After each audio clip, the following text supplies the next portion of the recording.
Welcome. Thank you all for coming to this very special event.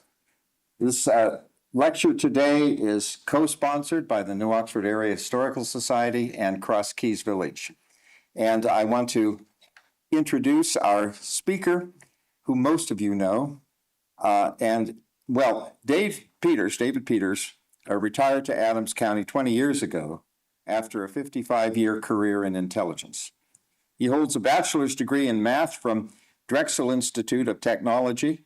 There's where our interests diverge, actually. I'm not a mathematician. And a master's degree in mathematics, a master's from the University of Maryland. Dave's hobbies include camping, hiking, raising dogs, Australian shepherds, I think. Yeah. Yes. Public speaking and reading history books. His past volunteer activities include 9 years on the board of directors of Strawberry Hill Nature Preserve, 7 years with the Rhodes Scholars Gettysburg Program, and 6 years on the Hamilton Band Township Planning Commission. He currently volunteers on a number of projects here at the village and is a docent at the World War II American Experience Museum, which I hope you all have a chance to visit. After Dave's talk, I'm going to have Mike Shen, who's the indefatigable president of New Oxford Area Historical Society, come up and say a few words about what we're doing and our project on the 250th. So I would just say this, the border disputes among the colonies and states were not uncommon. In fact, I think the only time there wasn't a dispute is when there was a clear river that divided the places like the Connecticut or the Savannah. But otherwise, they were contentious, but almost none were as turbulent and contested as the dispute between Maryland and Pennsylvania that was resolved pretty much by Charles Mason and Jeremiah Dixon. So it's my pleasure to introduce Dave Peters.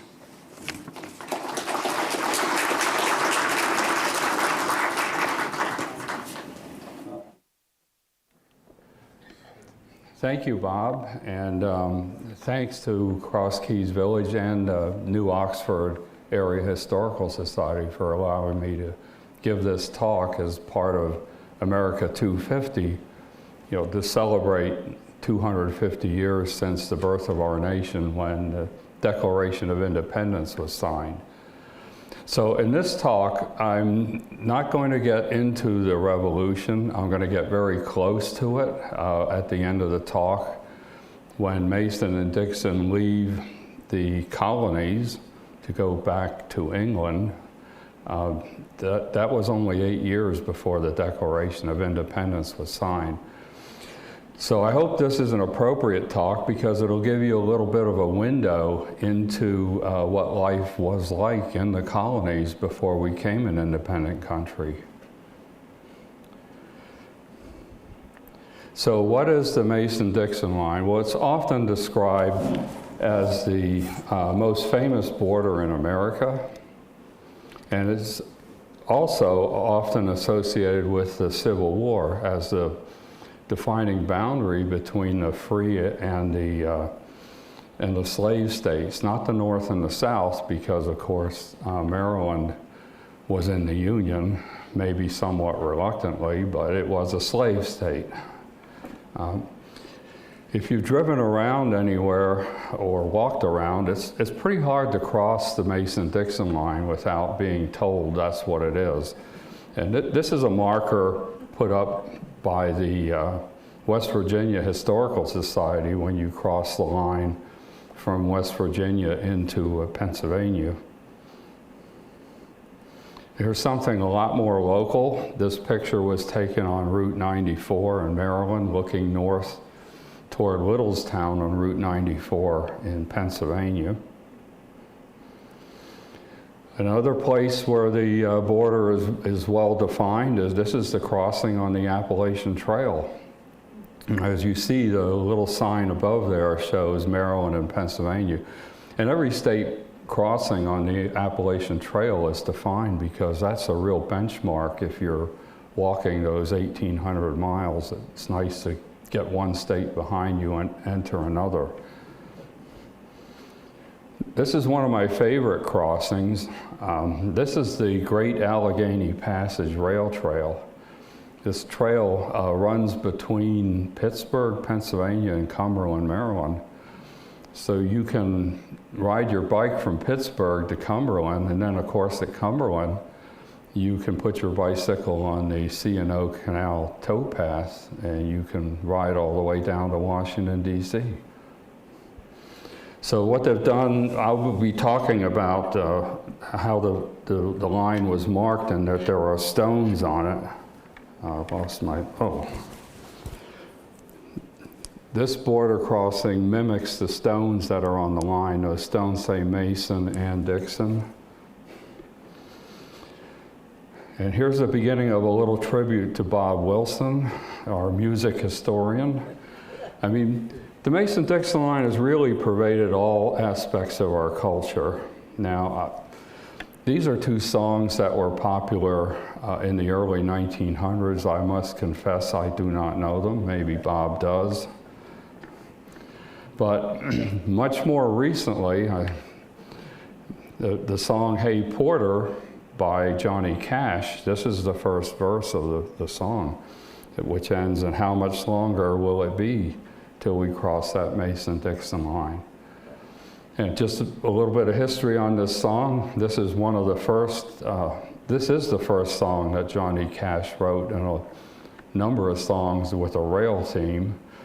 And he actually wrote it when he was discharged from the Army. He found himself in the Northeast United States, and he had to ride the train to go home to Tennessee.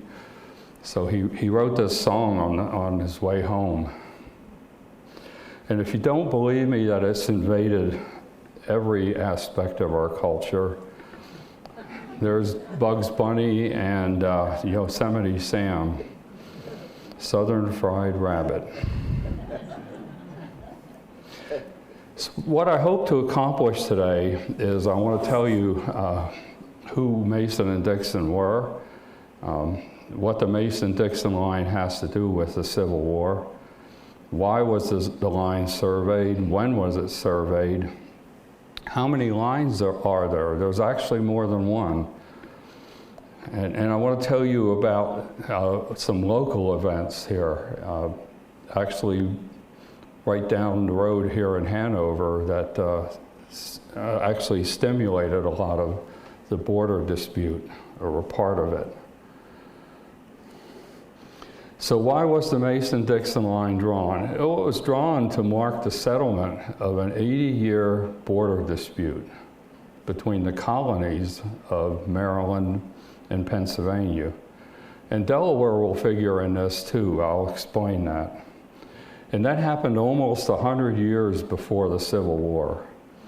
So any connection that the Mason-Dixon Line has with the Civil War is entirely coincidental. It had nothing to do with the Civil War. Well, it turns out when the colonies of Pennsylvania and Maryland were granted, as Bob said in the introduction, there was some degree of uncertainty of where the border was. And this led to both colonies granting land grants in that area. So some people were living in a place, their settlement, with a Pennsylvania grant, and some with a Maryland grant, and sometimes those overlapped. And to make matters worse, Pennsylvania was trying to collect taxes in that area, and so was Maryland, and people didn't want to pay taxes to two different entities. So in this area in Adams County, there were a number of grants. This isn't all of them. A big one, which I will talk about in a little more detail, was called Diggs Choice. And that turned out to be 6,800 acres in 1735. And Mr. Diggs resurveyed that later and added some land to it. Another big land grant was called Carroll's Delight, or also known as Carroll's Tract. And if you've ever driven the road from Ortana to Fairfield, that road is named Carroll's Track Road because Fairfield is located right in the middle of Carroll's Tract. And there was also Carrollsburg, which was 5,000 acres in this area granted by the colony of Maryland. And once the line was drawn, about 2,800 of those acres were above the line, and that would be Carroll Valley Borough today. And the remaining 2,200 acres were below the line, and that would be Emmitsburg. Now, there was also a big land grant by Pennsylvania called the Manor of Mask, and that included a lot of what is Gettysburg today. And then a smaller grant called Possum Creek Manor near Biglerville and Bendersville. And if you're driving east on Route 30, coming from Chambersburg toward Gettysburg, when you get around McKnightstown, you'll see this historic marker to show you where the Manor of Mask was. And there's also a marker on the eastern side of Gettysburg. So there was this contention over the land, and it did erupt into what is known as Cressup's War. And that ran for 9 years, from 1730 to 1738. And that was fought between Maryland and Pennsylvania. Now, both colonies provoked hostilities because both were trying to collect taxes. And they eventually, near the end of this time period, they both deployed militias. But thankfully, the two militias never fired at each other. The number of people killed in this war was only 2. And I mean, that's a tragedy, but it wasn't really a big war. It gets its name in part from Colonel Thomas Cressup. He was a Marylander who was empowered by the Calverts, who were the proprietors of the colony of Maryland, to go collect taxes. And sometimes when he went to these properties to collect taxes, he would just confiscate property, sometimes cattle or maybe a wagon or something, and take that away as taxes to Maryland. The people that lived in this area called him the Maryland Monster, right? He actually killed a Pennsylvania deputy sheriff. This was one of the 2 deaths in the war. But at one point, the Pennsylvania law authorities came to the door of his house.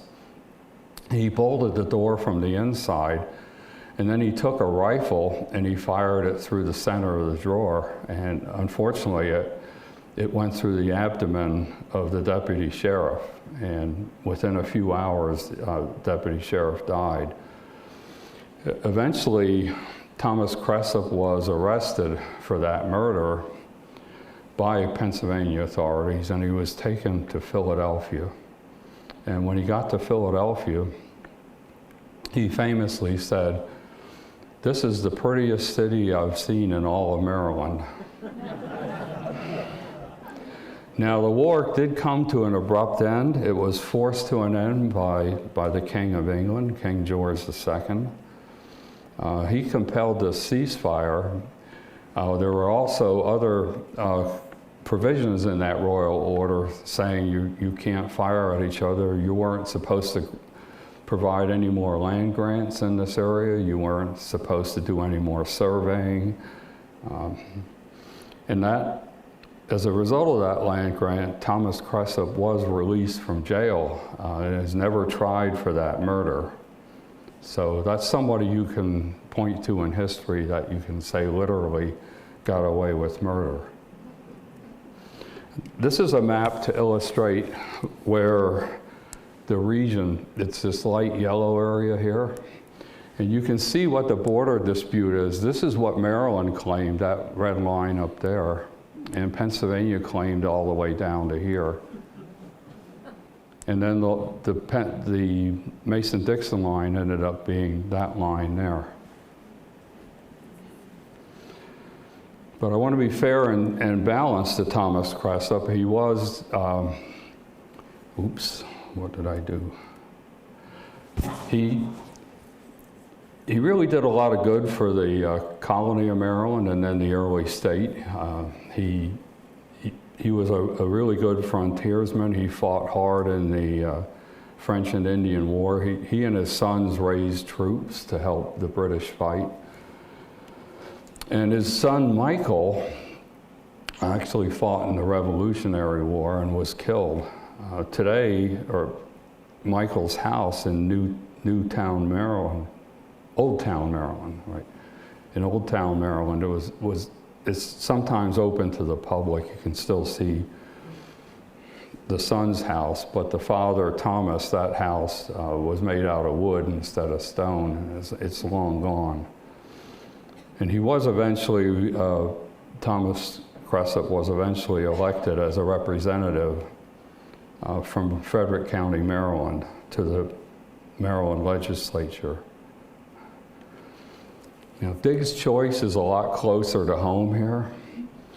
John Diggs was granted 10,000 acres of his choice, hence the name, by the 4th Lord Baltimore, the proprietor of the colony of Maryland.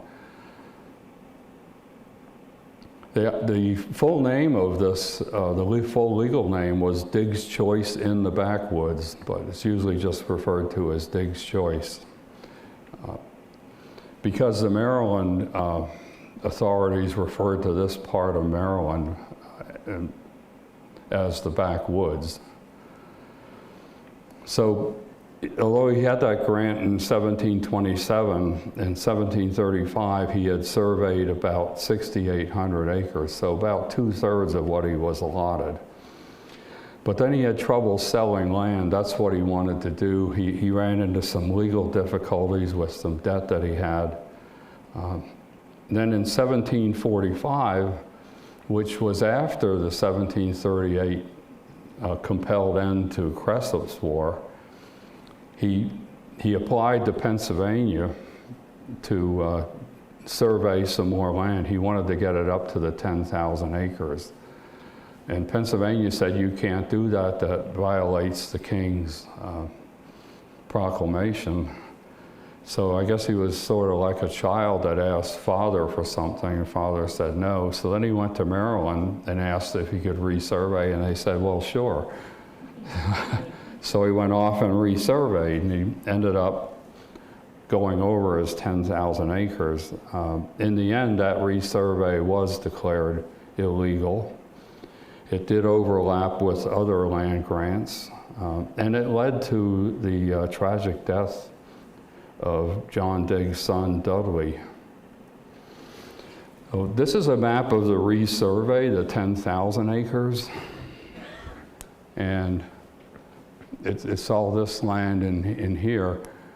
Where it says Hanover here, the crossroads just below the N in Hanover, that's the center square in Hanover, PA today. And this stretches all the way down to Littlestown. Now, when I first moved to Adams County, there used to be a kiosk on the southeast corner of the square in Hanover, and it had this historic marker in there. I don't know, where they moved it to, but they moved it. But this is another another explanation of Diggs' Choice down here where it was. But it also informs you here that in 1745, Richard McAllister bought some of this land, and that's how Hanover got started.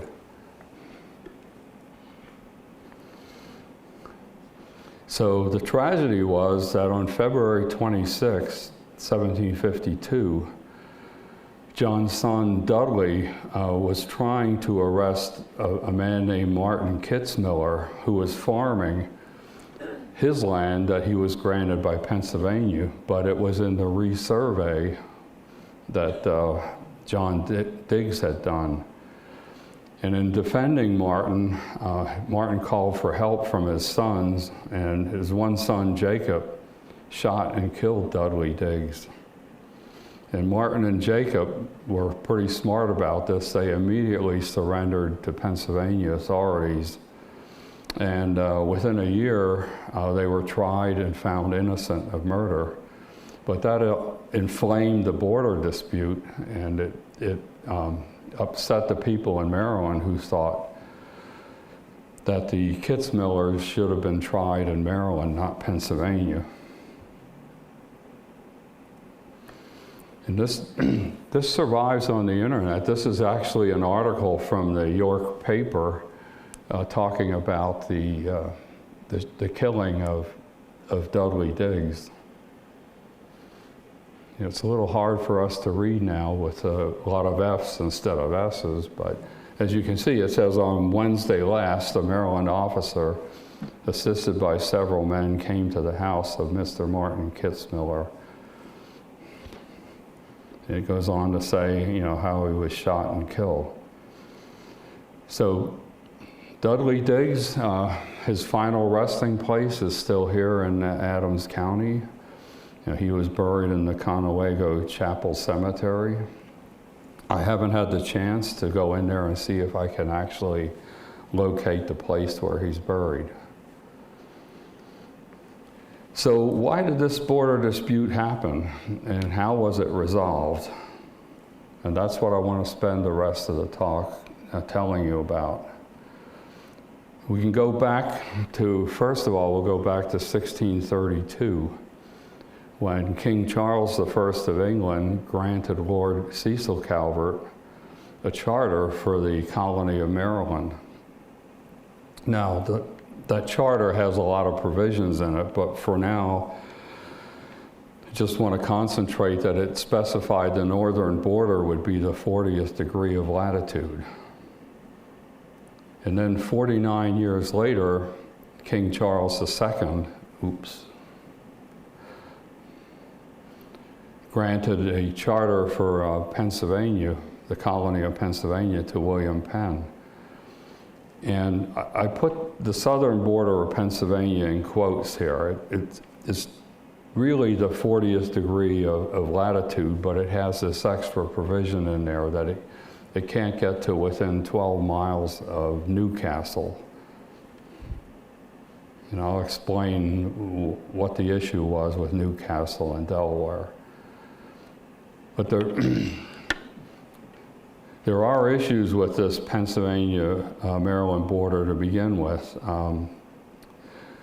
The problem was when Pennsylvania was settled, when William Penn got his charter, he sailed across the Atlantic, then he sailed up the Delaware Bay and into the Delaware River. And when he got to the point where he couldn't sail any longer, he got off the ship, and that's where he founded Philadelphia. And he checked his instruments at the time, and they believed that they were above the 40th degree, so he didn't think there was a problem.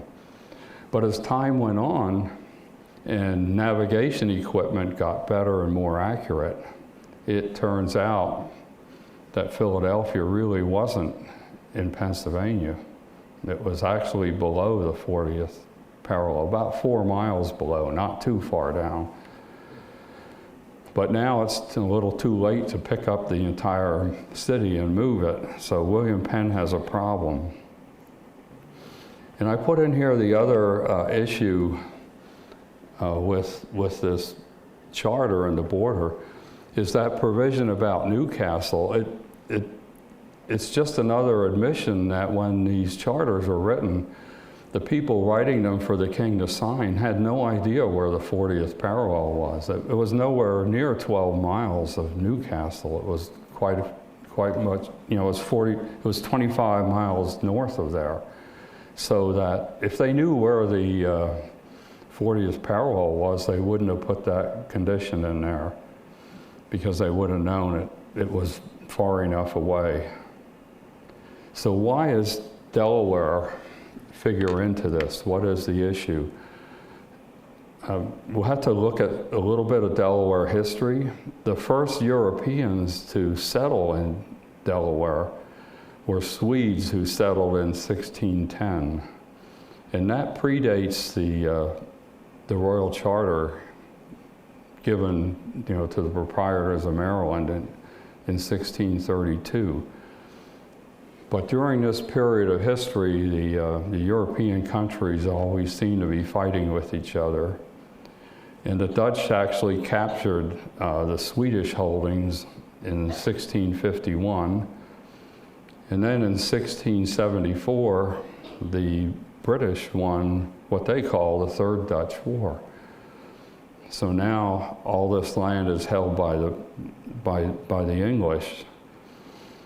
And as a result, King Charles gives his younger brother, the Duke of York, who later succeeds King Charles and becomes King James II. But Charles gives his brother all the Dutch lands in America. So not only did that include this land in what's currently Delaware, but it also included New Amsterdam, which for obvious reasons was renamed New York because of the Duke of York owned that. Now William Penn realized William Penn was a really close friend of the royal family, and he realized that Delaware would be a help if he could actually control Delaware. He would control part of the Delaware Bay and control access to the Delaware River and access to Philadelphia. So he approached the royal family, and he was given a lease on Delaware, which was just called the Three Lower Counties. And I don't know, are there any real estate agents or retired realtors in this? Look at what the lease that William Penn was given had a term of 10,000 years. And that just shows you the power of the royal family.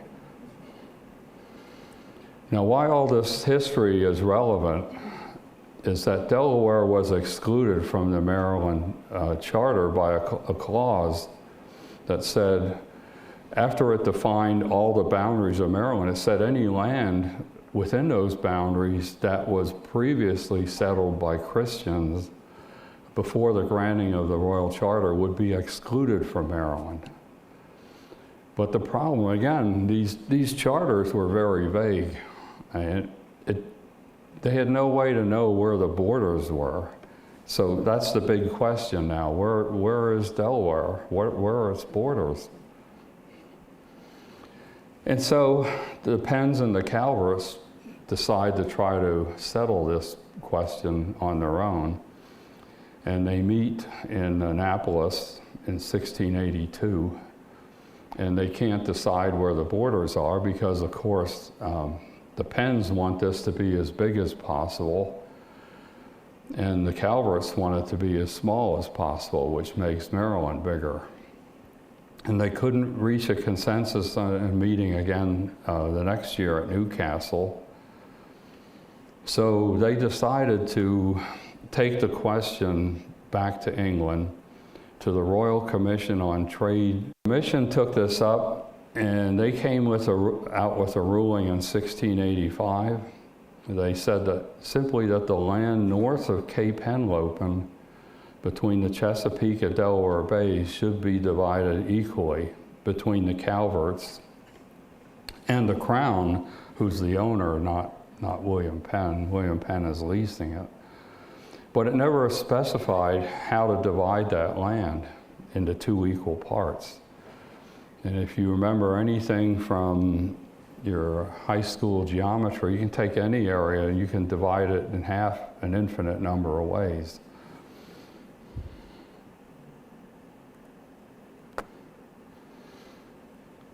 So in 1735, the Penns and the Calverts decided to go to another court in England, the Court of Chancery.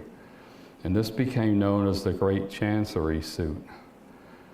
Now, the Court of Chancery was a court in England that specialized in property rights. So that was the right court to go to here. But the cases argued for 15 years, and they didn't issue a ruling until 1750. And I put this third bullet on the slide. Has anyone ever read the novel Bleak House? Yeah. Well, Charles, I have not read the novel, but it was made into a miniseries on TV. I watched it. It's better than the Cliff Notes, I'm sure. But Charles Dickens was a law clerk before he became an author, and he actually clerked in the Court of Chancery. And Bleak House is written about a real case, but he changed the names. And the case involved a wealthy man who died and left several wills behind. And these different wills named different beneficiaries. So the different beneficiaries were all suing to say that the will in which they were named was the last will and testament. And so the reason this went on for almost 40 years, I think, in the novel, is because at the end of that time, it was thrown out of court because the estate was depleted. All the lawyers representing these different parties were taking their fee out of the estate. And when the estate was gone, fortunately that doesn't happen anymore today, lawyers. Okay, so 1750, there's this final resolution of the border between Maryland and Pennsylvania. And it was going to be a latitude line. They wanted to make it 15 miles south of Philadelphia, and to guarantee that it was supposed to be the southernmost point in Philadelphia, go 15 miles south of that, and draw a line of latitude. Now, at the time when this ruling was issued, the southernmost house in Philadelphia was a house on Cedar Street, but today that street is known as South Street for obvious reasons. But they also required that 12-mile circle be accounted for in the original charter. Now, that immediately caused two problems. One is exactly where in Newcastle is the center of the 12-mile circle. And the Penns and the Calverts had to meet and eventually decided it was the spire of the courthouse. And the other issue is it just said 12-mile circle. It didn't say what part of the circle was 12 miles. Is it the circumference, the diameter, the radius? Of course, Maryland wanted it to be the circumference, and Pennsylvania wanted it to be the radius, and Pennsylvania won this argument. It was decided to be the radius. And then the final resolution also between the Delaware and Maryland border was issued in 4 points. Now this is I think the judge who was hearing this case, Judge Hardwick, must have been reading a geometry book when he was trying to decide this case. So there are these 4 points, and my very next slide will be a picture to try to illustrate this. I think it will become a lot clearer. But they were supposed to draw a straight east-west line across the Delmarva Peninsula, starting at the eastern end at Cape Henlope and then go all the way to the Chesapeake Bay. And then find the midpoint of that line and draw a line, straight line up toward the circle, making that line tangent to the circle. And then from that tangent point, they were going to draw a straight line due north up to the Pennsylvania-Maryland border. And they put a little provision in there that should any land within that 12-mile circle fall west of the north line, it would be part of Delaware. So this is the picture I promised. And the 12-mile circle is the red circle here. And way down here off the picture is the Transpeninsula line. And then the yellow line comes up to be tangent to the circle. And then from that tangent point, you draw the north line, due north, up to the Pennsylvania-Maryland border. And this this is colored correctly because some of that land does indeed, in the circle, it falls west of the North Line. That's colored blue because that's Delaware. Now, what they didn't foresee in this is this white area known as the wedge. And that could be the subject of another talk. In fact, both Pennsylvania and Delaware claimed that. This is an exaggerated drawing, but that's a real small sliver. It's only a little over a square mile in total area. But both Pennsylvania and Delaware claimed that, since it wasn't specified in this court ruling. And it wasn't until the late 1800s that Pennsylvania agreed to give up its claim on that land and let Delaware have it. But they wanted time to pass, a generation or two to let people, accommodate to the new owner or the new ownership.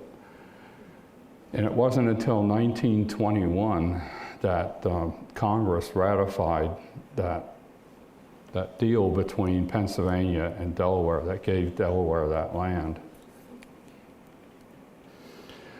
So now you would think that everything should be clear. It should be easy to define this border, right? And we start in that direction. Several Pennsylvania and Maryland surveyors surveyed the Trans-Peninsula Line, that line that's supposed to start at Cape Henlopen and go all the way due west to the Chesapeake Bay. But look, they started the eastern end not at Cape Henlopen, but at Fenwick Island. And then they went all the way west. So now we have two big problems with the Trans-Peninsula Line. The first problem is, why was Fenwick Island the eastern end when the court ruling said Cape Henlopen?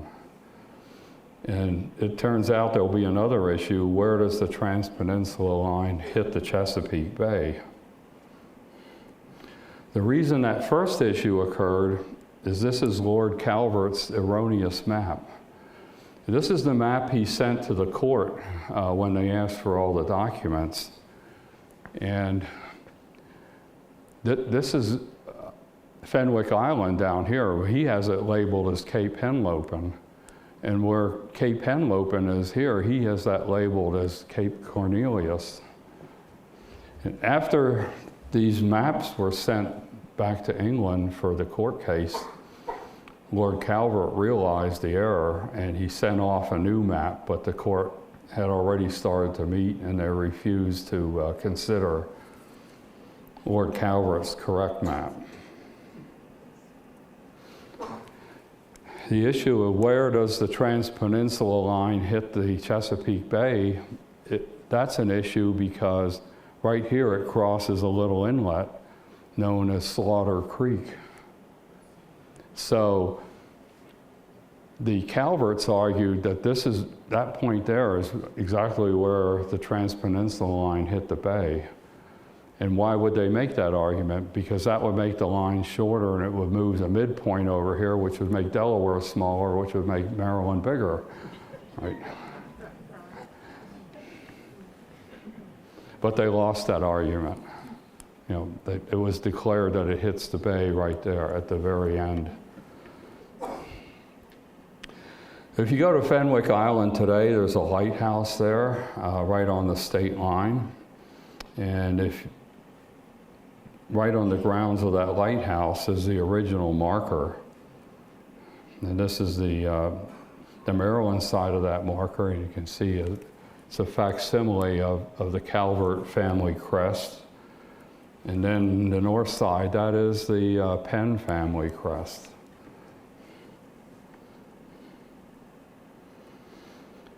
And again, let's try to proceed and lay out all these borders. Well, the 12-mile circle was actually surveyed very early in 1701 by these two surveyors, one from Pennsylvania, one from Delaware. So now we know where the circle is. Now the next the next task here to finish the border is to draw that tangent line. Now everything's settled with the Transpeninsula line. We know where the midpoint is. So you just draw a line up and make it tangent to the circle. Well, that turned out to be a problem because the best surveyors that Maryland, Pennsylvania, and Delaware had tried to do that 3 years in a row. Every year they would start at the midpoint and they would go off in the direction they thought would meet the circle at exactly the right place. And every time they got up near the circle, because this line's about 82 miles long, but every time they got near the circle, they were too far from it. They were either inside or outside. So after 3 years of failure, the one surveyor, who was the surveyor general appointed by the governor of Pennsylvania for both Pennsylvania and Delaware, he wrote this letter to the governor of Pennsylvania. He says, "I pray to be released from trying to do what I now conceive to be impossible. That is, run a straight line of length 80 miles.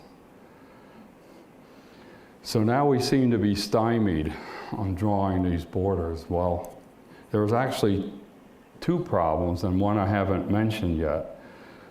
But the one I just described is the best surveyors they had in the colonies could not draw this tangent line.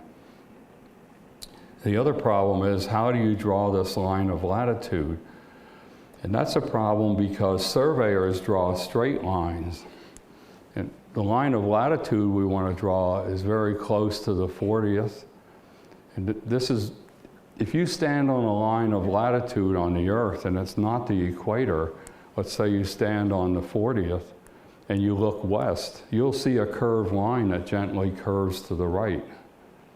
And if you face east instead, you'll see it gently curving to the left. So surveyors don't draw curved lines, they really draw straight lines. So how do we solve this problem? Well, here's the solution. It's Charles Mason and Jeremiah Dixon. That's not really them. In fact, there's no known pictures of either of them. No, they never had their portraits drawn. We don't know what they looked like.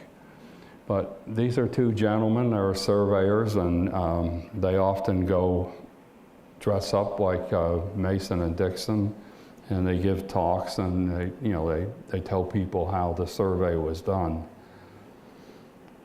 So I promised to tell you who Mason and Dixon were. Well, they were both British. Charles Mason was born in 1728 near Stroud, England. He was a mathematician and an astronomer. And an important fact about Charles Mason is that he met and befriended Benjamin Franklin in the 1750s when they both attended the Royal Society in London. Now, the Royal Society was where all the scientists met.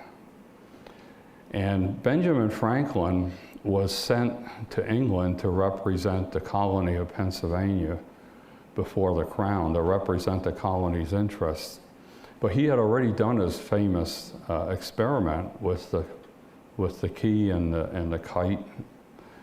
And he was regarded as an international scientist, and he was welcomed into the Royal Society. And that's where he met Charles Mason. Now, Mason took a lot of trips during the winter surveying breaks. It took them 3 years to survey the line between Pennsylvania and Maryland. But they really couldn't work in the winter because sometimes the snow got too deep. But more importantly, they needed clear skies. Since Mason was an astronomer, and I'll explain later, that's how they were able to determine latitude. Mason actually fell in love with the colonies. He came back after the War of Independence, and he landed in Philadelphia. But He did not survive. He contracted some sort of disease on the journey across the Atlantic, and he only lived a few weeks in Philadelphia before he passed away. And Benjamin Franklin, his good friend, wrote his obituary, and Mason died penniless, and it was Benjamin Franklin who paid for his burial, and he is buried in Philadelphia at Christ Church Burial Ground. If you have a chance to go down there and visit, it's a really nice cemetery. Benjamin Franklin's grave is in there, and there are 6 signers of the Declaration of Independence in there. Now, at that time in history, in the 18th century, when you were buried, you could be buried with or without a headstone.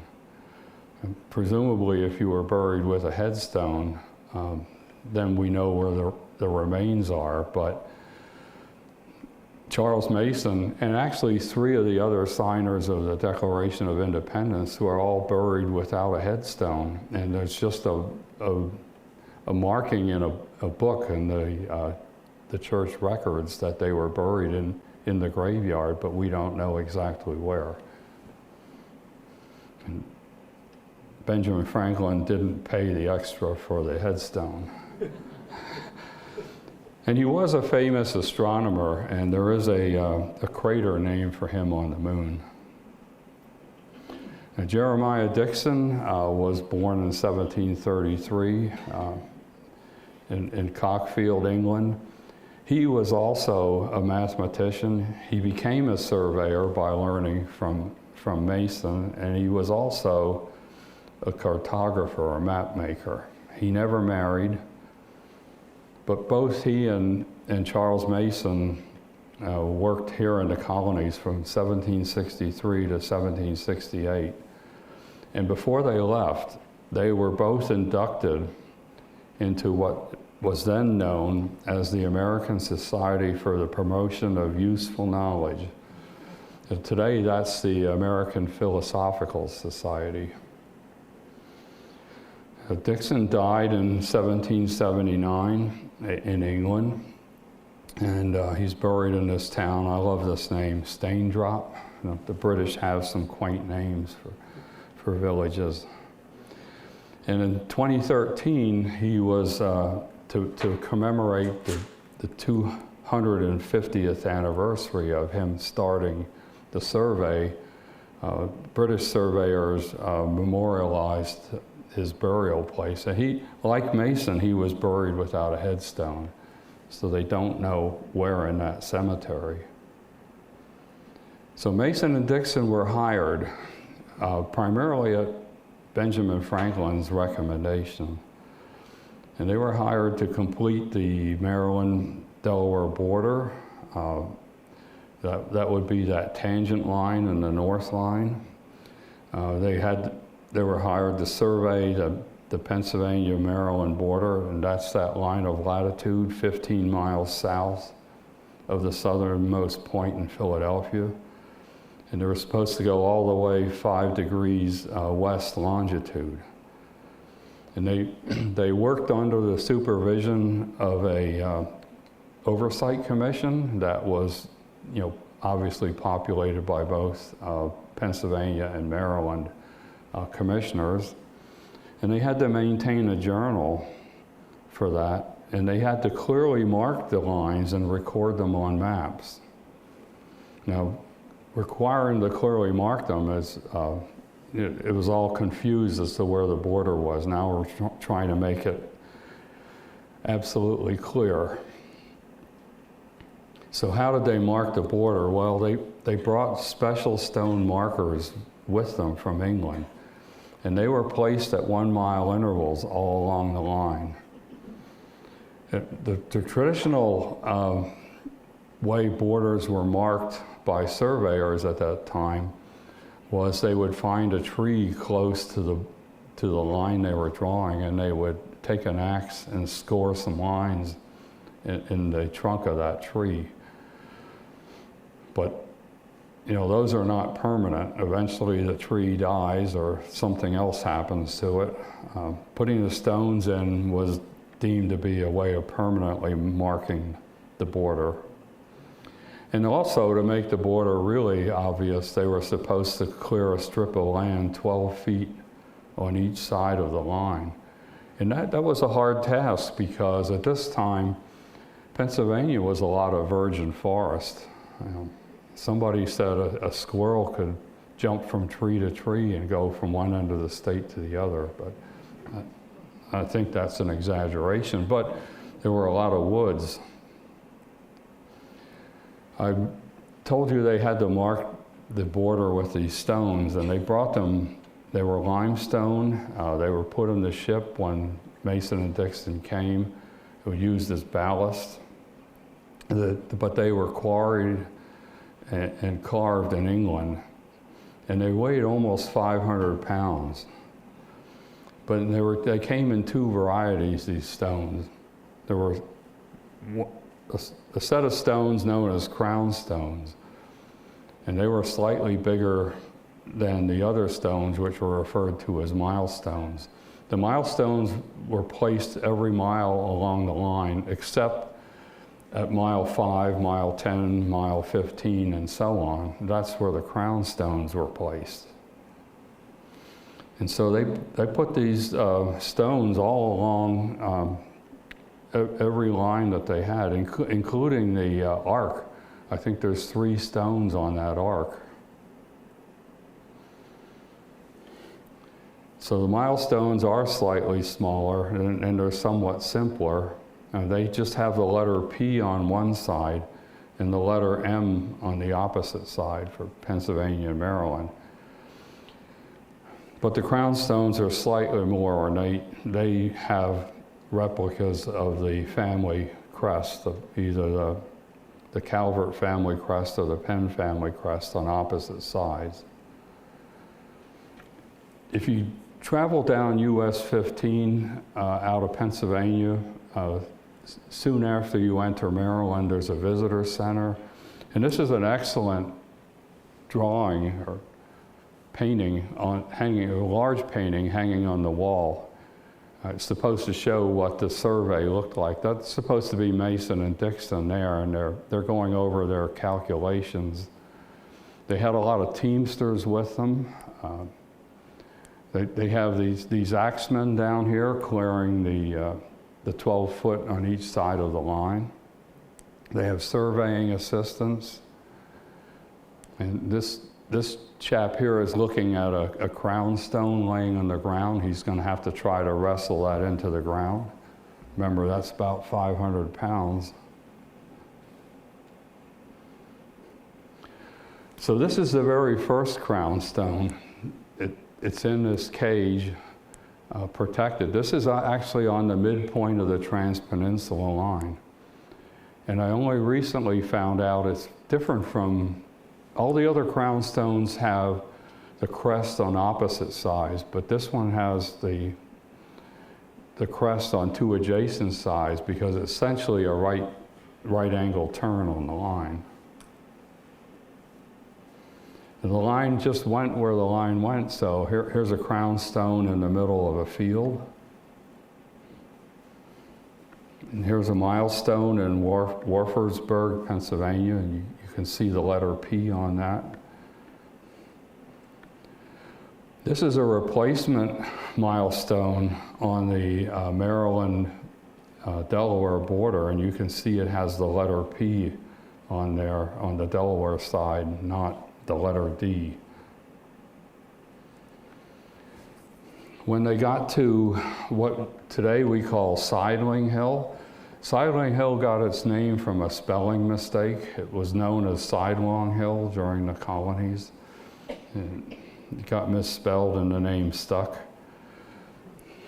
But when they got to Sidelong Hill, the slope up the hill to survey the line was 40 degrees, and they could not carry, their mules and wagons could not carry these 500-pound stones up that slope and back down the other side.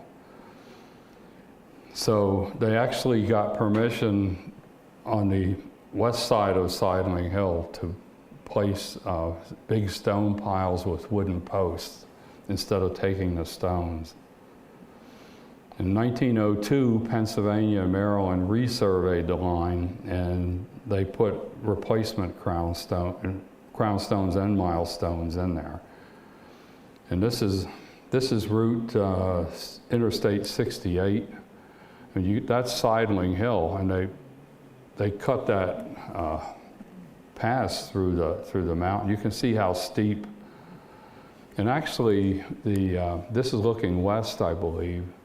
And the Mason-Dixon Line is a little bit less than a mile from that cut.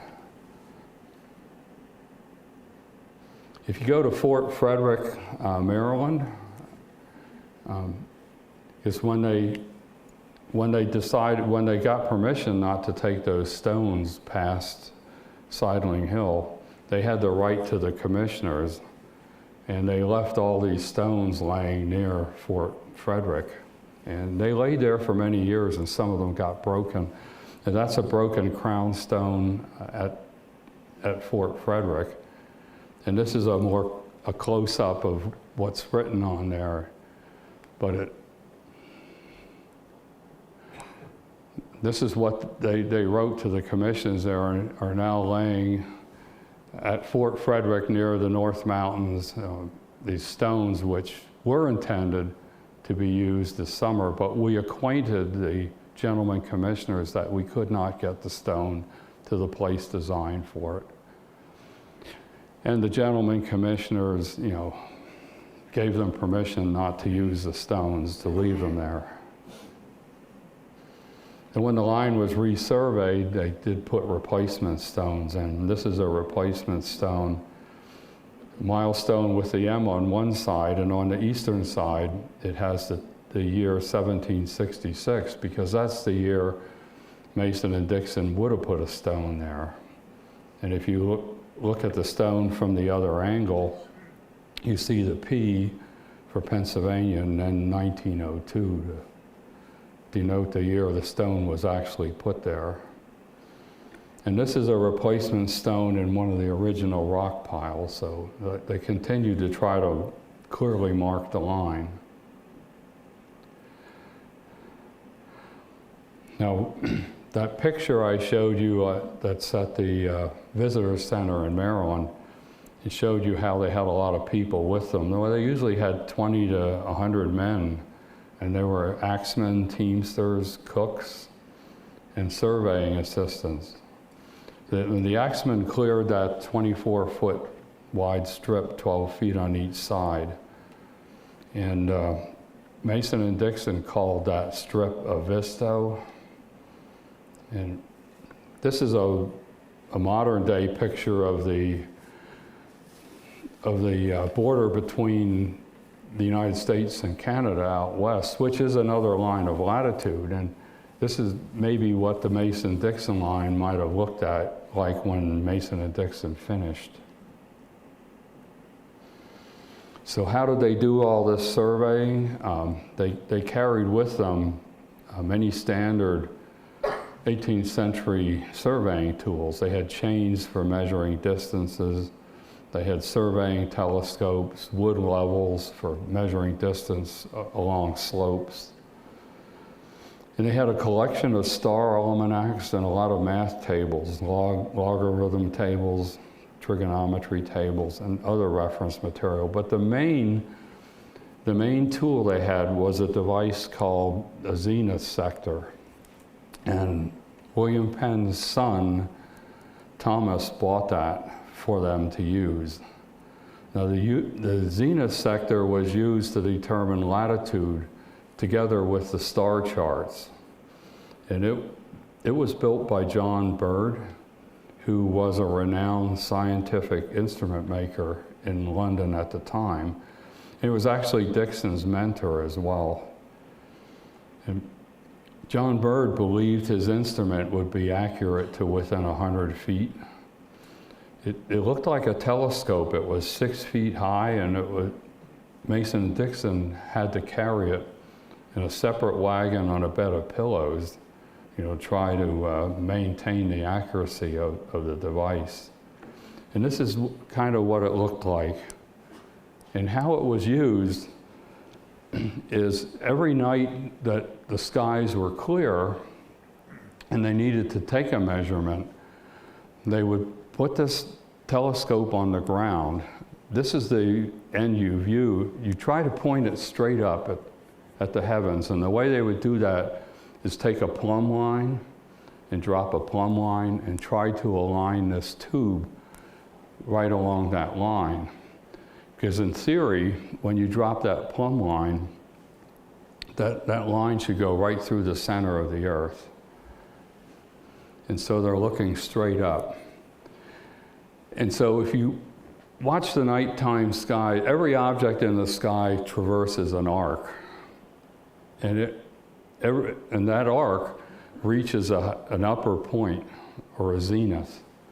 And so this zenith sector had a little horizontal hairline in it, and they would watch these stars, and the ones that would just touch that hairline, come up to it, touch it, and then go back down. Those are the stars that reached the zenith, and they knew what the latitude was from that measurement. And in case there's any astronomers here in the audience, these are the stars they used for that. They would find these stars and try to measure how far off they were from the line.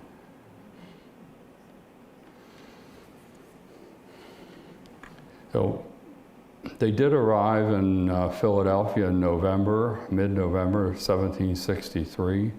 They brought all those stones with them. They brought all their equipment. They first met with the commissioners, the Oversight Commission. And then they determined that southernmost point in Philadelphia, that house on Cedar Street, and they used their zenith sector to determine the latitude of that house, because they had to go 15 miles south of there. The problem was, if they just started going 15 miles south of there, they would have crossed the Delaware River and ended up in New Jersey. So they had to first go west along that line of latitude and then go down 15 miles in order to stay in Pennsylvania. And in 1764, they established a tangent line. Now, how did they do that when these other surveyors tried for 3 years in a row? Well, Mason and Dixon were both mathematicians, and they used one of the 3 lines that the colonial surveyors tried and failed. And let's say it was 1,000 feet from the circle at the top of the line. Well, Mason and Dixon put markers every mile along that line. And if they went down the line to the halfway point, if they moved that marker 500 feet, knowing that they had to move the one 1,000 feet, so they just moved all the markers the right distance, and they had their line, which now is the tangent line. And then in 1765, once they had the tangent line, they knew where it hit the circle, and they could do the north line. And then they could concentrate on that west line, the line that separates Pennsylvania and Maryland. And it took them 3 years to do that. And they never really got to the end. They came close, and I'll explain why they couldn't get to the end. So they finished all their surveying in the fall of 1767. And then they took the next year. Dixon and Mason helped them. They were required to make 200 maps of this border. And then they returned to England in September of 1768. So, as I said, it took 3 years to complete that west line as far as they could. It turns out the first year they worked on that line, they actually went 117 miles that year, and they ended in October and then quit, because the weather wouldn't be conducive to their work. The following year, they only went to milepost 178, and that was at the top of Savage Mountain. And they had to stop there. The reason they had to stop there, and that was in June, when they would hope they could go to October, that in 1763, the King of England issued the Royal Proclamation that prohibited the colonial settlers from settling west of the Eastern Continental Divide. And this was actually a thorn in their side and one of their grievances with the king that helped lead to the revolution, along with the stamp tax and the tea tax and all that. Because some people were already living out there, and the Royal Proclamation said, if you're already living there, you have to immediately abandon and come back to the east side of the East Continental Divide. And there were people speculating on land out there. They didn't like that idea that the king said we couldn't go out there. And the king did that because he didn't want another episode of the French and Indian Wars. He wanted to keep the colonists separate from the Native Americans.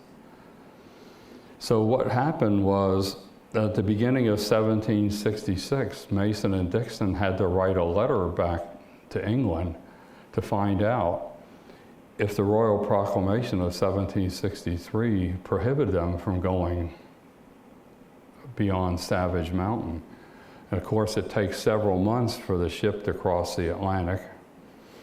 And then probably takes a few months for them to get together and decide what the answer is to Mason-Dixon. And then several months again to get the answer back across the Atlantic Ocean. And so in June of 1766, they still did not have the answer. They got it that fall of that year. And the answer was they were allowed to proceed beyond the Eastern Continental Divide, but they needed to take some Native Americans from what were known as the 6 tribes, which were friendly to the British, take them with them and escort them while they did their surveying work. So they set off again the third year, early in the year, but in October of 1763, they stopped at milepost 233, and they were just shy of 22 miles of the end of the line. Now, why did they stop? They stopped because their native guides, as they were drawing the line, encountered a Catawba warpath, and the Catawbas were at war with the 6 Nations. So the Native Americans they had with them from the 6 Nations said they would not cross that. They would not go one step further, and that's what's in this marker. Would not proceed one step beyond there. So they no longer had their native guides, so they couldn't do the survey according to the king's provisions. As I said, Charles Mason really did fall in love with America, and he did come back. Often he would write in his journal, something declaring the beauty he was seeing here. And this is when he had that time in June at the top of Savage Mountain waiting for the answer to come back, but he really liked what he saw. I have if someone wants to come up and look at it afterward, I have a transcription of the journal, but it's almost all their recorded measurements and where they were. It's very rare that there's an entry like this. As I said, they had to draw maps, and this is a section of the map. This is the tangent line coming up. The arc is in there somewhere, and then the north line, and then that's the west line. But this is only a portion of the map. I don't have the rest of it heading west on this. So you can see the Susquehanna River. They tried to, on their maps, they tried to draw, significant geographic features so you could really, determine where the line was. This is the very west end, and they do have the warpath in here. They actually did go across here without their Native American guides. They had to go, when you're doing survey, they had to go up to a high point. They went up to something called Brown's Hill so that they could sight back along the line. But that's where they ended the survey.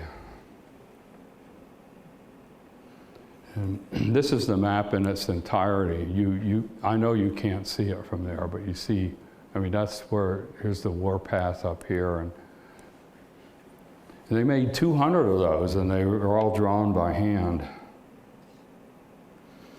I want to just get back to Thomas Cressup. One thing that's recorded in the journal is that on the night of July 7th, 1767, they were surveying in the vicinity of what's Cumberland, Maryland today. And they were always looking for somebody who would lodge them for the night instead of sleeping in a tent. And actually, that's where Colonel Thomas Cressup was. And they were able to sleep in his house that night. And one of the surveyors said that must have been an enjoyable evening, discussing the circumstances that brought these three men together on the frontier of colonial America. So the West Line was completed after the Revolution by four American surveyors. Some of these names you should recognize, particularly David Rittenhouse. I think he may have taught Lewis and Clark how to survey.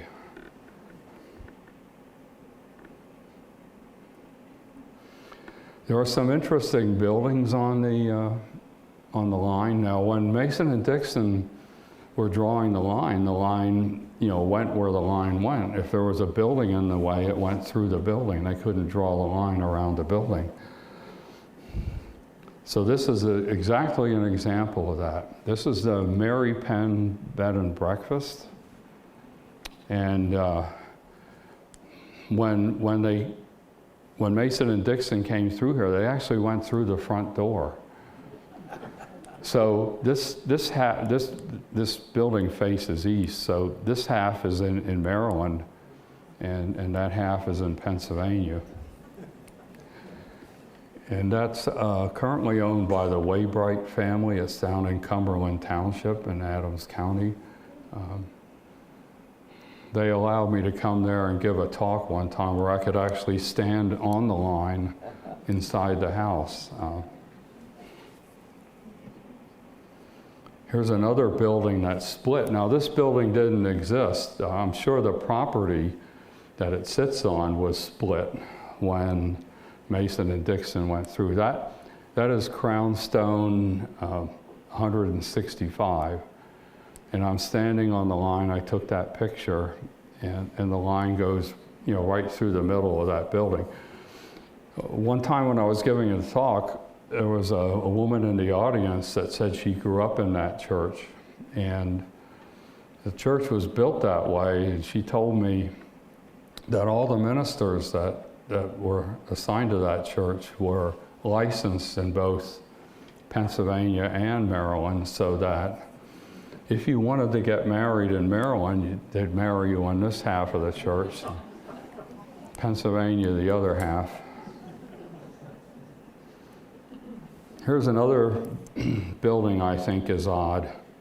This is Crownstone 100. It's a little bit south and east of Waynesboro, Pennsylvania. But this is the state line right along the road there. So the property is entirely in Pennsylvania, and the road is entirely in Maryland. And I always wondered what the address of that house was. And one time when I was giving a talk, somebody told me that it's a Maryland address, which I think is the more natural, since it's on a Maryland road.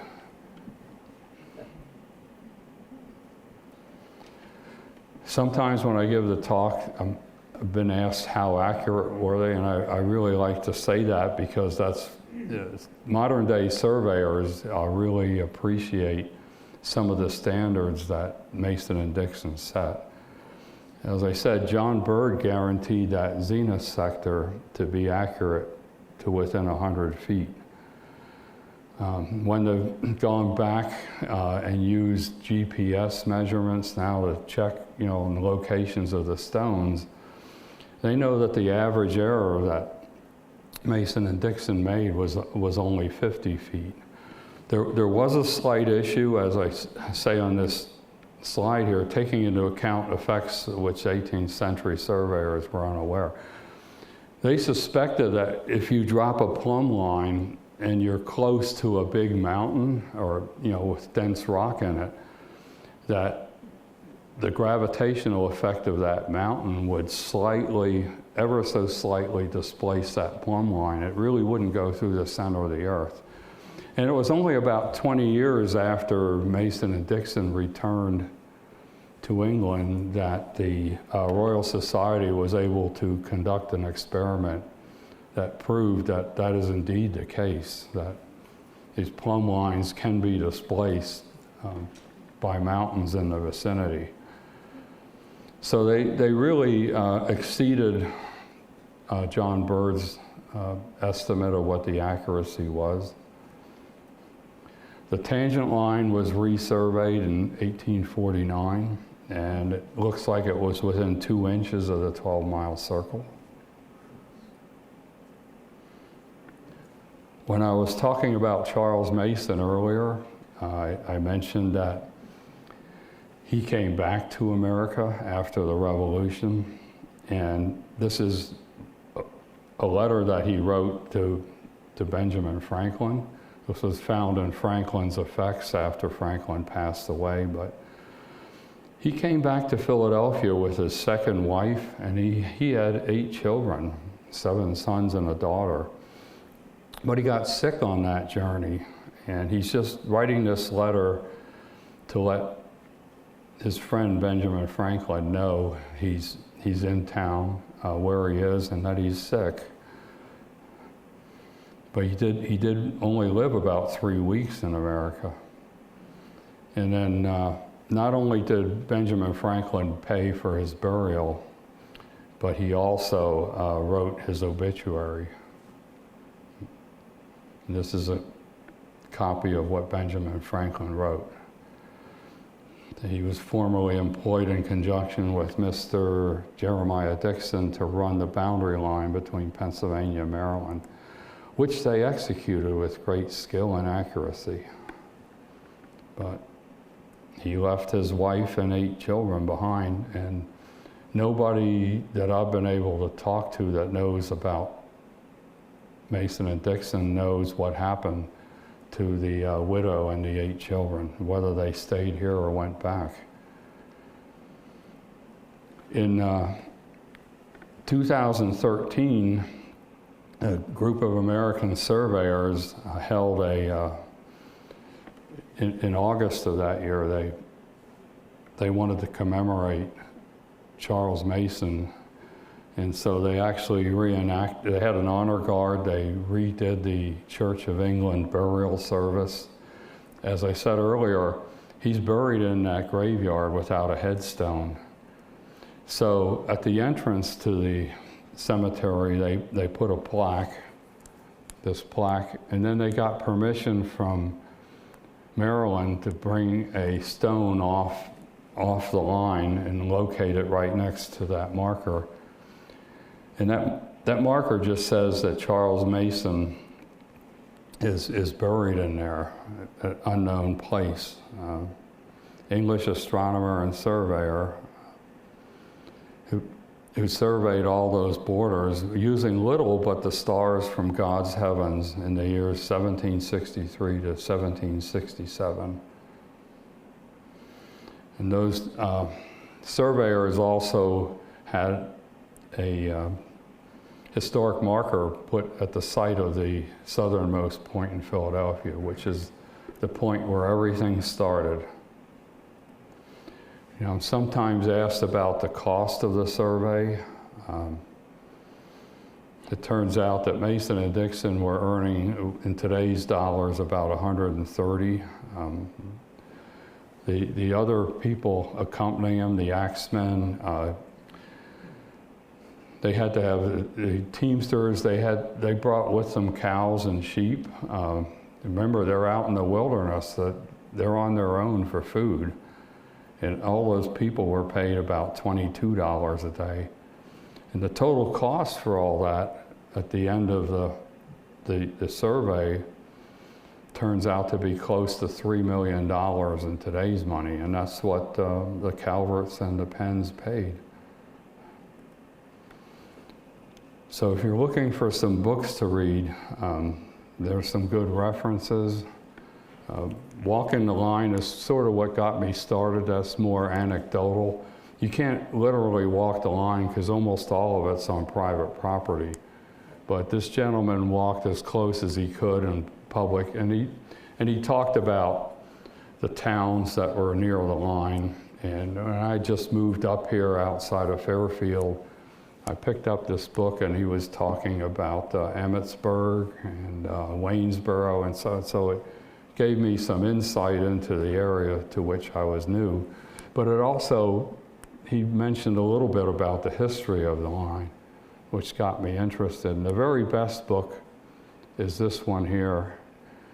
The author, Edward Danson, is actually a British surveyor, and he wrote that book to to commemorate the British surveyors. And it's a great book. It has all this history in I've just talked to you about.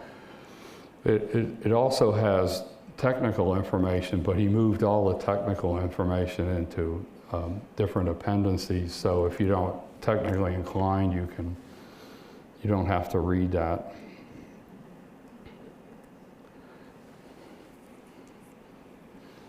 This is really a great website here.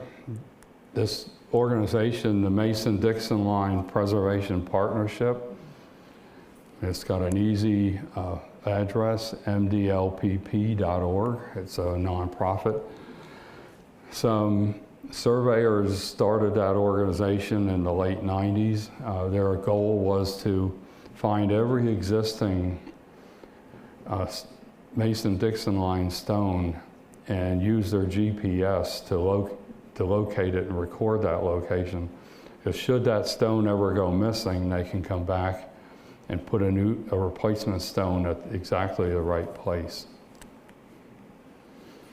And this is a really good book if you're into history. This book has a chapter on each of the 50 states, and there's some really good stories about how the borders were really determined.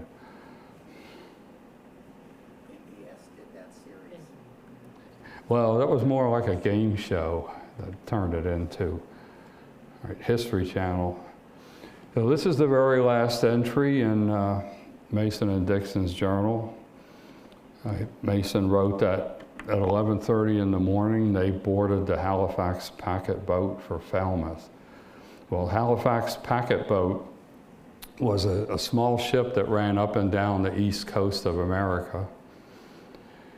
And they boarded it in Philadelphia, and they headed up to Halifax. And at Halifax, they would have to board a transatlantic ship, a much bigger one, to go to Falmouth, England. So thus ends his restless progress in America, but he did come back. So with that, I'm wanting to take any questions.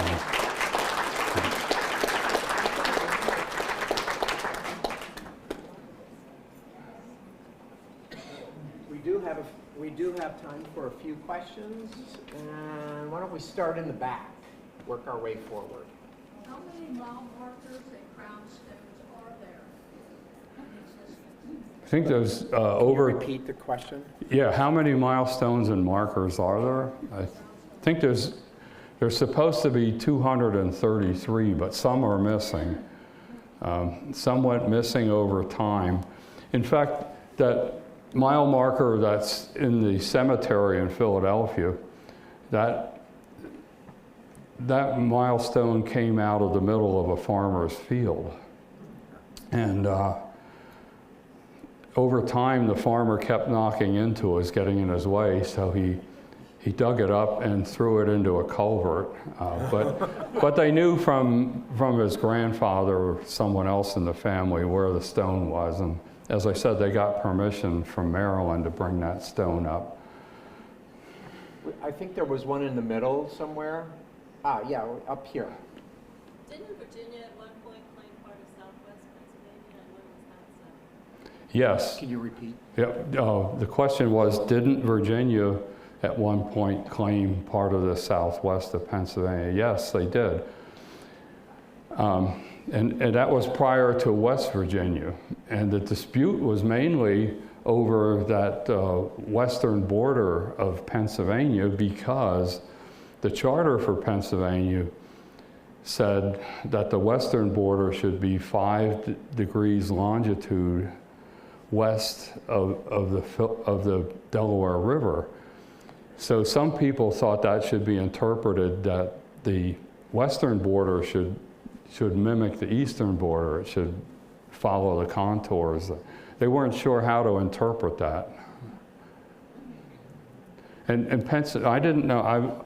I grew up in Pennsylvania. I went to Pennsylvania public schools. I had to take Pennsylvania history. But Pennsylvania also fought a border war with Connecticut. Mm-hmm. And That's a subject in itself. that's a subject in itself for another time. Right. So, any other question? Yes, sir. Freezing and thawing may move stones. How deeply were these stones placed? The stones were almost, how deeply were the stones placed? The stones were almost 5 feet in length. I usually tried to get them down about 2 feet. The current issue of Pennsylvania Magazine has a really nice article about 2 women who were sisters, lived in Cecil County, Maryland. And they had a lifetime quest they wanted to visit every stone on the eastern half of the line, from the very beginning of the east end of the line all the way to the Susquehanna River. And one of those stones they tried to visit, it was in the middle of the field, but over time it got totally buried. And in that article they have some pictures. They tried to figure out where the stone would be, and they eventually did dig it up, but it was missing because it was subterranean. It went all the way down. Last question. So you mentioned the Eastern Divide. Is that the Appalachians, the Ridge Line, and would that be South Mountain? Well, The it runs 17th, along. 16th. What is the Eastern Continental Divide? It does run up through the Appalachians, but from time to time it crosses from one mountain to another. And at the place where the line ended up being, it turned out to be Savage Mountain. So all the water on the west side of Savage Mountain at that point flowed down eventually to the Mississippi River and then into the Gulf. And on the east side, it flowed into the Atlantic. Where approximately is Savage Mountain? Where approximately it is Savage Mountain? I'm not sure how to answer. How many miles from here? I mean, if you drive across Route 40, when you cross Yeah. Savage Mountain, they have Maybe a big 40 sign. miles Yeah, west 40 of- miles, something of like that. Cumberland, maybe? Yeah, it's not too far west of Cumberland. Yeah, right. Okay, let's thank David once again for fantastic talk. So we do have just a couple of comments I'd like to make before we close. And I know that people may have things already in place, so I'll try to be extremely brief. What I wanted to do was just to simply bring everyone up to date and announce, make sure you knew that the New Oxford Area Historical Society is, this is part of our celebration programming in honor of the 250th anniversary of the signing of the Declaration. And earlier last year, we also ran a tour of the historic Conewago Presbyterian Cemetery. And this is today was our inaugural program for this calendar year.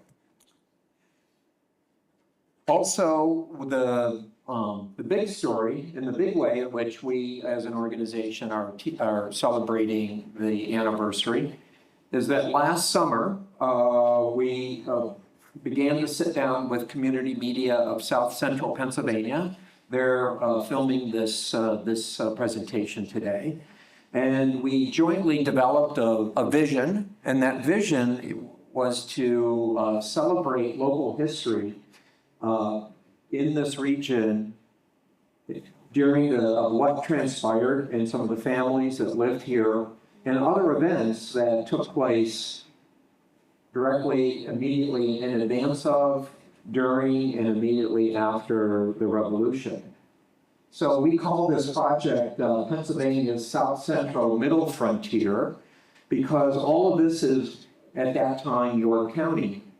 And when you get to this portion of York County, a few miles outside of present-day York, you actually enter the frontier zone.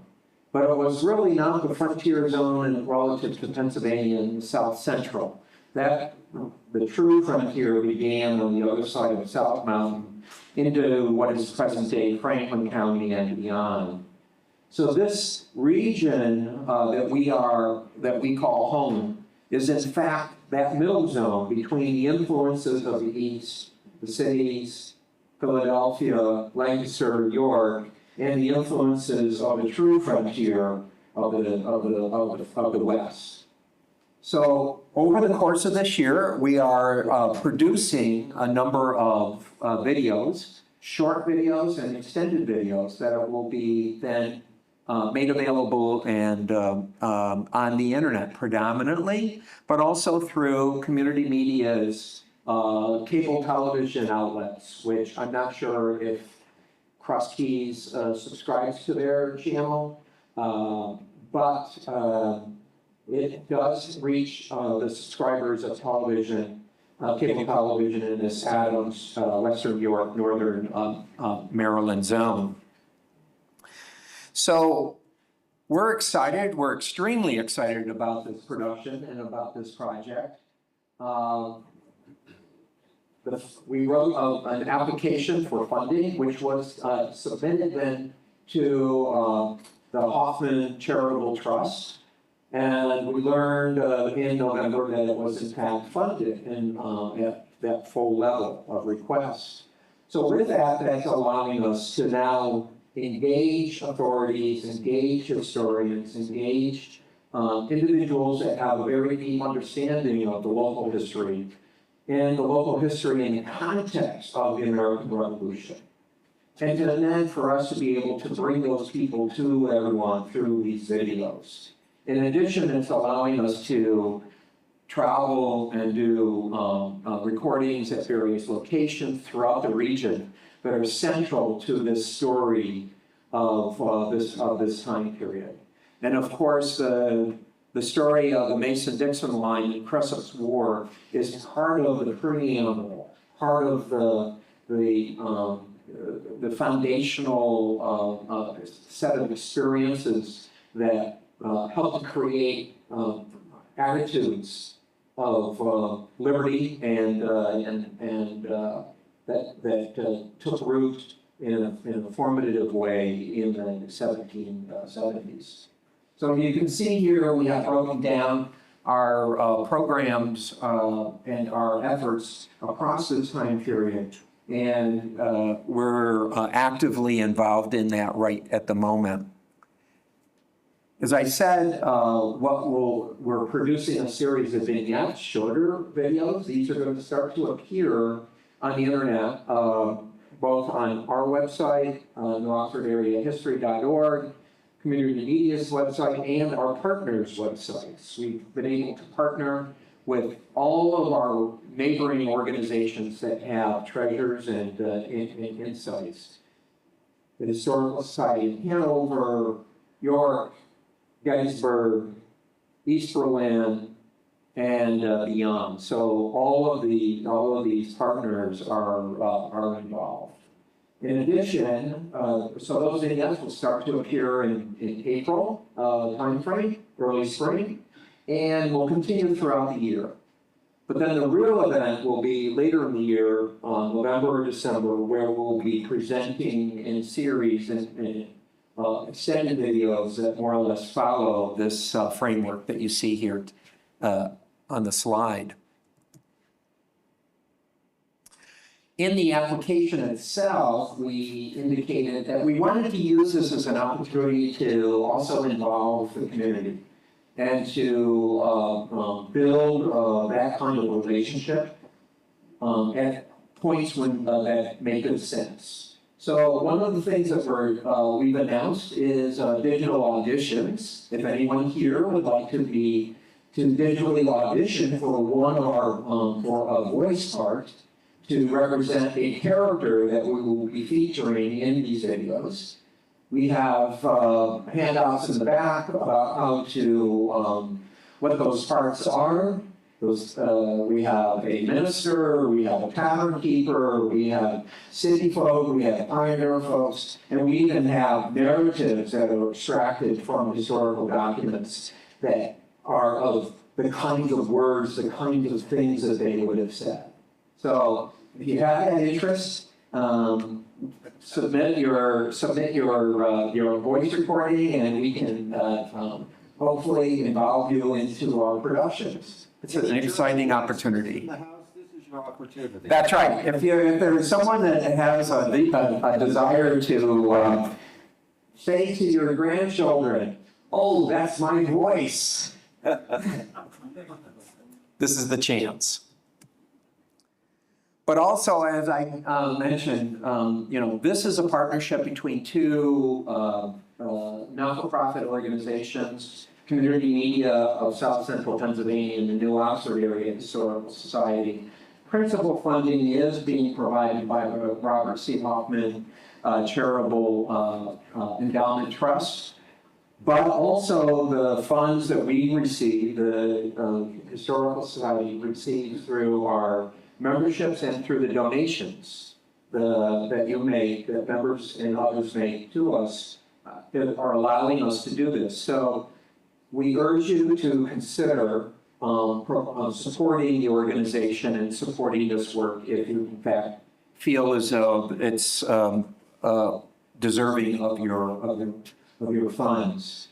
Applications are in the back, and you can go online to make your payment, or you can send things in through the mail. It's your choice. In terms of what to expect, as you know, we as an organization hold our annual meeting for members. That happens in March, and that'll be happening on March 22nd in a few weeks. And we do, if you are a member, we urge you to attend that, because we will also be presenting to you a few tidbits out of recorded tidbits as part of that we've assembled relative to this project that I mentioned a moment ago.